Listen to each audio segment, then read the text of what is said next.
Hello friends, তো আজকে আমি বানাচ্ছি গোপুর জন্য জামা। তো এই যে পিসটা দেখতে পাচ্ছ, এরকম একটা পিস নিতে হবে তোমাদের গোপুর সাইজ মতন। আমি নিয়ে নিয়েছি আমার গোপুর সাইজের মতন। আর এই যে এই সুতোগুলো বেরিয়ে আছে, তো এইগুলো হাতে সেলাই করলে তো আর খুব একটা ভালো দেখাবে না, আর সেলাই মেশিনে করলে ভালো হবে। তবে আমাদের কাছে আর সেলাই মেশিন কই, তাই এই যে হালকা আগুনের তাপ দিয়ে এগুলোকে বসিয়ে নিতে হবে। তো এগুলো আর সুতোগুলো বেরোবে না। এগুলো কিন্তু ছোট বাচ্চা করবে না, তাহলে হাতে ফোসকাও পড়ে যেতে পারে, তাই বড় কারোর সাহায্য নেবে।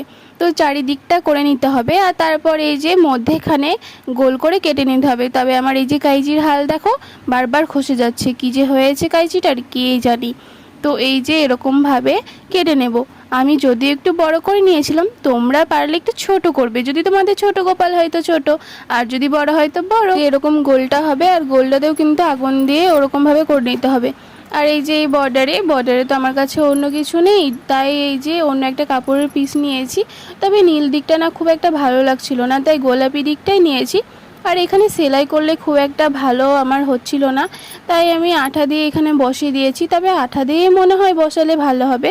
তো গপুকে আমি ড্রেসটা পরিয়ে দিয়েছি, তো কেমন হয়েছে ড্রেসটা কমেন্টে জানাবে। টাটা।